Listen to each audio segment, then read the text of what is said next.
He's like, I am the best shooter this game, and he's saying it out loud so everyone can see. I'm like, oh my God, he's outing me at my home in front of all my family and friends. I'm the best shooter this game has ever seen. He strolled into a room packed with the NBA's best shooters and casually told them they weren't even playing for first place. They were all fighting for second. But Larry Bird was cold.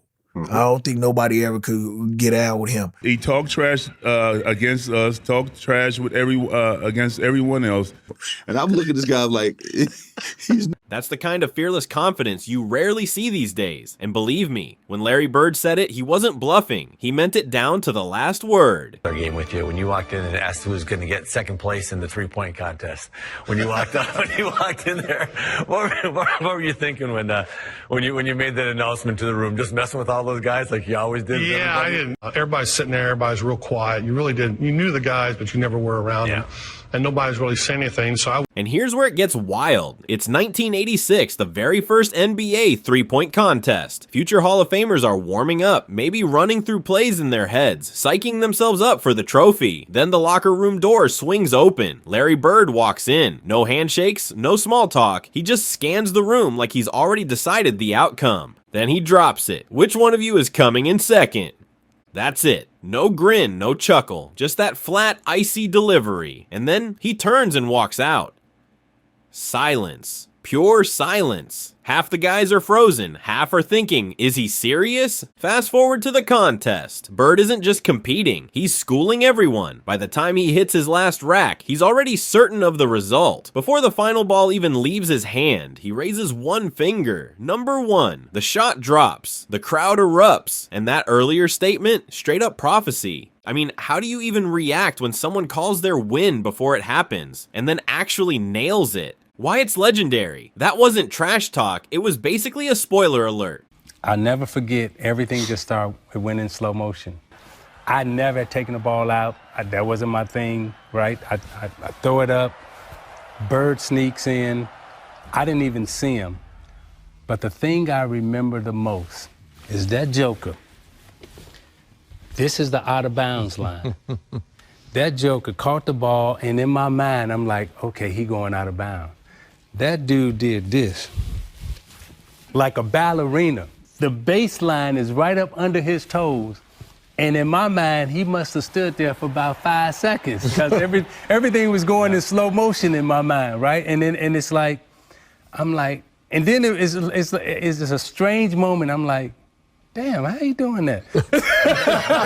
But hold up, this next one might just be Larry Bird's most jaw-dropping move ever. Game 5 of the 1987 Eastern Conference Finals. The Pistons are up by 1 with just seconds on the clock. Detroit has the ball. All they need to do is inbound, maybe get fouled, hit their free throws, and the game's theirs. Isaiah Thomas is about to pass, scanning an open teammate. The Celtics defense looks solid, or so Detroit thinks. Then, out of nowhere, Larry Bird is on the baseline. It's like he teleported. Isaiah releases the pass, and Bird snatches it clean, smooth as silk, like he'd been picturing it in his head for hours. Without missing a beat, Bird fires it to a cutting Dennis Johnson. 1 second left. Johnson scores. Boston wins. The Garden erupts. Isaiah later joked that Bird stood on the baseline like a ballerina, and honestly, that's exactly what it looked like. Smooth, graceful, effortless. But don't be fooled, that was pure predator instinct. Imagine being Isaiah in that moment. What would you even do? Because nobody sees that coming, except Larry Bird. Why it's legendary. He made one of the greatest steals in NBA history look like a casual stroll.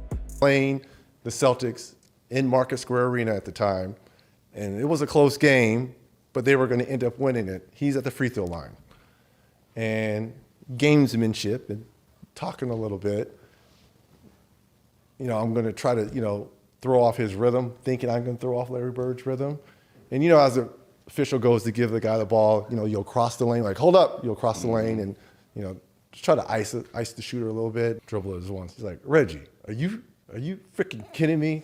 Reggie, are you kidding me? I'm the best shooter this game has ever seen. You think you're going to be able to ice me as he's talking? Next one, wow. I'm like, damn. I walk to the other side and Kevin McHale goes, yeah, that was kind of stupid of you to do something like that, right? I'm like, oh, shit. He's like, I am the best shooter this game, and he's saying it out loud so everyone can see. I'm like, oh my. This one blew my mind because Reggie Miller was the last guy you wanted to start trash talking with. But rookie Reggie, apparently he felt bold and decided to try it against Larry Bird. Bird steps up to the free throw line, the game on the line, the crowd buzzing. Reggie leans in, dropping some classic chatter to throw him off. Bird just turns, locks eyes with him, and delivers the verbal knockout. Reggie, are you kidding me? I'm the best shooter this game has ever seen. No pause, no smirk, just pure stone cold confidence. He takes the shot, swish, nothing but net. Meanwhile, Reggie's probably standing there thinking, did I just poke a sleeping bear? Even Kevin McHale, right there on the court, looked at Reggie and said, yeah, that was dumb. And he wasn't wrong, because you never ever try to ice Larry Bird at the line. Wyatt's legendary. The league's most notorious trash talker got silenced mid-sentence, and the crowd didn't just see a shot, they watched Bird's ego slam dunk live. I always tell this story about Larry Bird. I remember him, he was cursing under his breath, and I asked him, I said, Larry, what's going on with you? He says, you guys are being disrespectful to me. And I says, what are you talking about?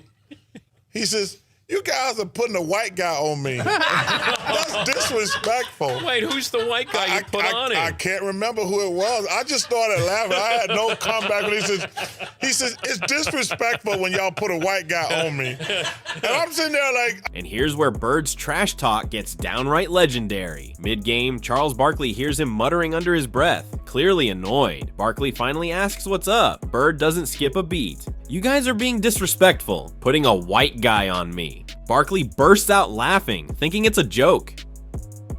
Bird? Stone cold serious.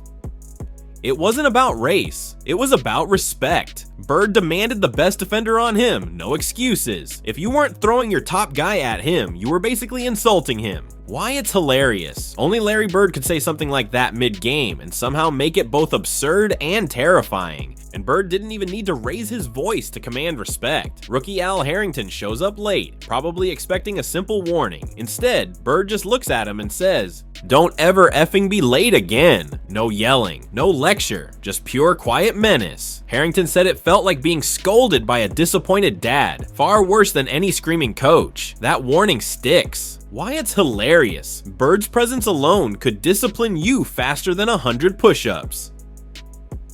When Bill Walton joined the Celtics, he probably expected to share the offense. Bird shut that down immediately. Hey, I get all the shots. Get to the weak side, grab some rebounds so I can shoot more. Sounds like a joke, right? Except Bird then goes out and drops 40 points. No apologies, no compromise. Even legends like Walton had to adjust to Bird's rules. Why it's hilarious. Peak Larry, laying down the law and backing it up instantly on the scoreboard. This next one blew my mind because Clyde Drexler, even as a rookie, was no pushover. But the first time he guarded Bird, he learned a brutal lesson. Bird sizes him up and says, "You can't stop me." Drexler, respectful but cautious, replies, "You're so confident." Bird's reply, cold as ice. Confident? You're a rookie. You don't know anything. Then Bird goes on a tear, bucket after bucket, 10 straight points, zero mercy. It wasn't about padding stats, it was a message. The NBA was Bird's world. Rookies enter at their own risk. Why it's hilarious. Bird didn't just outplay Drexler. He crushed his confidence before it could even form. Next level psychological warfare. And now, the truly absurd. John Sally and the Bad Boy Pistons. Famous for roughing people up, anyone should have been able to intimidate Bird. Wrong. Sally quickly learned, Bird hits shots you don't even think are possible. Jumpers, fadeaways, bank shots, like they're free throws. Every time you think he's done, he pulls another trick. And the scariest part? Zero emotion, no smirk, no fist pump, just pure cold execution. Why it's hilarious. Even Detroit's toughest couldn't faze him. Bird didn't need flash. He destroyed you with precision and left you wondering what the heck just happened. In the beginning, I wanted to be friends, but Larry didn't want none of that. You know, and so, you know, And so I said, okay, if that's how it's going to be, then we have to be like that. So I started disliking him too. You'd think Magic Johnson, the ultimate people person in basketball, could get along with anyone. But when did he first meet Larry Bird in college? Not so much. Magic, all smiles and energy, tries to strike up a conversation. Bird just stares. No nod, no small talk, total silence.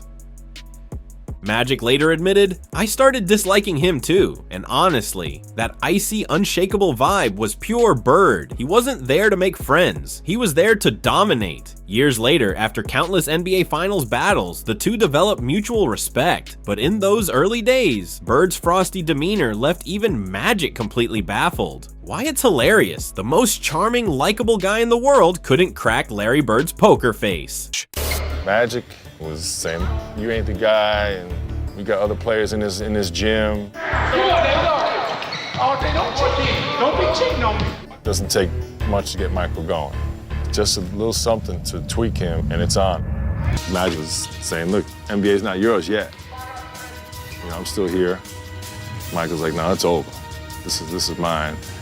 And the funny thing was Larry was sitting on his side going, it's him. Now picture this, 1992 Dream Team practice, most stacked lineup in basketball history. Magic Johnson and Michael Jordan are going head to head in a scrimmage that feels more like a championship final. Larry Bird's on the sideline, nursing his back, just watching. The gym's buzzing, everyone glued to the showdown between the two icons. Then Bird, without even raising his voice, drops a line that silences the room. It's Michael's league now. No ego, no drama, just the truth spoken like a judge delivering a verdict. Coming from Bird, it wasn't an insult to Magic, it was a torch pass, and everyone there felt it. Why, it's hilarious. Only Larry Bird could announce a historic power shift in basketball with one calm sentence, and make it sound like he was giving a weather update. Larry Bird's stories aren't funny because he tried to be, they're funny because he didn't have to try. From calling his shots to roasting legends, his confidence was on another level. So tell me, what's your favorite Bird moment? Drop it in the comments, hit that like button, and subscribe, because I've got plenty more legendary NBA stories coming your way.